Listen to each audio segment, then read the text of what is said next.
يعطيكم ألف عافية وأهلا وسهلا فيكم.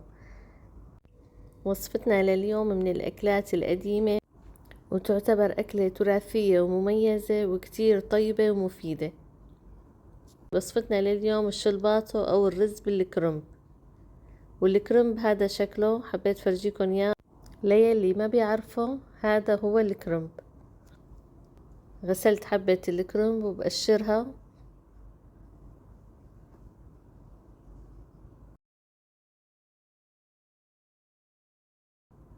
وبعد ما قشرتها بقطعها بشكل عشوائي،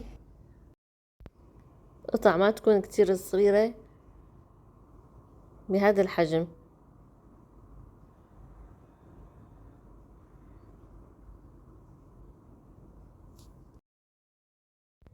حفرجيكم اياها عن قريب كيف قطعتها هذا الشكل وهي الحجم. وهلأ بفور عليها، بغمرها بالمي وبرفعها على النار حتى تغلي. بحاول تشيل هي الرغوة اللي طلعت على الوجه، والكرنب لازم فور عنه حتى يخفف النفخة.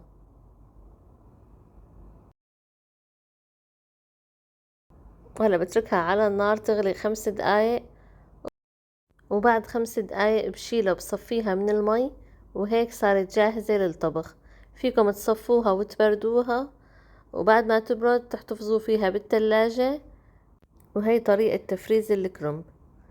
هلا عندي 2.5 ملعقة من السمنة. طبعا لكل كاسة رز بحط ملعقة سمنة، وضفت نصف ملعقة زيادة عن عيار الرز كرمال اللحمة والكرنب لازم ياخدوا حاجتهم من السمنة. بعد ما سيحت السمنة بنزل عليها اللحمة وبقليها، ولازم أضيف اللحمة تكون النار عالية.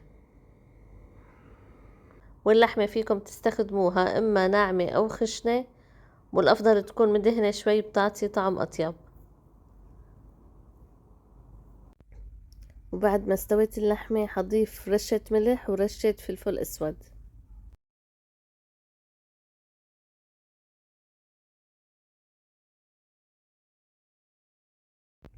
وبضيف الكرنب اللي سلقته. طبعا كمية اللحمة والكرنب اختيارية.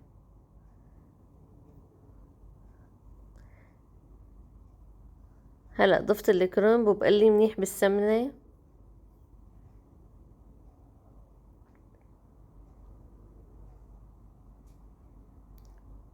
طبعا حط رشة ملح للكرنب لأن سلقته بدون ملح.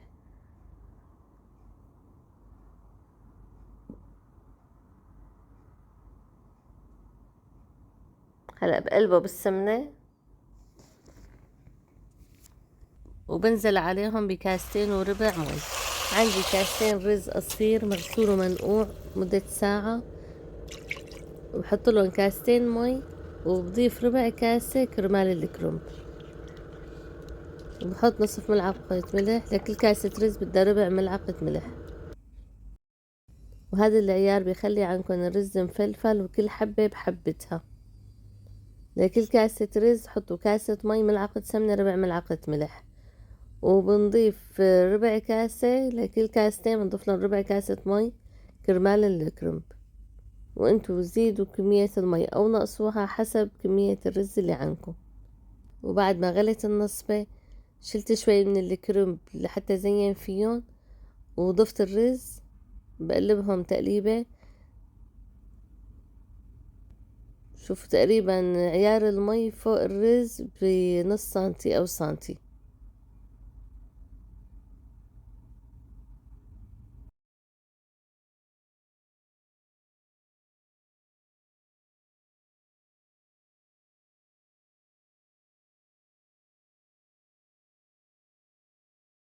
بغطي عليهم وبتركهم لتقرب ميتهم تنشف.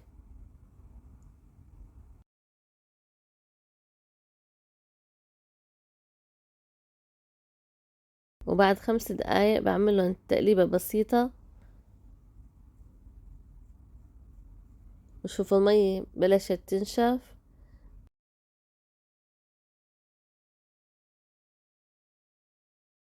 وبرجع بغطي عليهم وبرفعهم على نار شمعة تقريبا 10 دقايق ليتهدى الرز تماما. وبهالأثناء ححمص شوية مكسرات للزينة.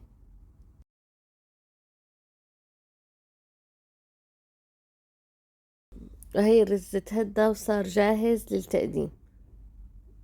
شوفوا ما شاء الله كل حبة بحبتها. بتمنى تجربوها، أكلة كتير طيبة ومفيدة، ومن الأكلات المنسية اللي كتير ناس ما بيعرفوها.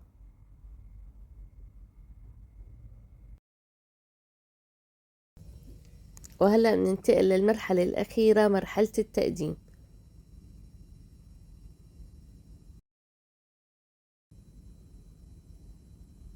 شوفوا ما شاء الله منظرها لحاله بيحكي عن الطعم. وإذا بتحبوا زينوها بأي نوع مكسرات متوفر عندكم، وبتتقدم مع اللبن أو سلطة اللبن بخيار.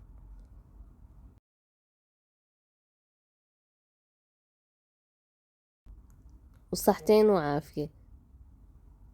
إذا عجبتكم الوصفة لليوم لا تنسوني من اللايك والاشتراك وتفعيل زر الجرس، وأهلا وسهلا فيكم.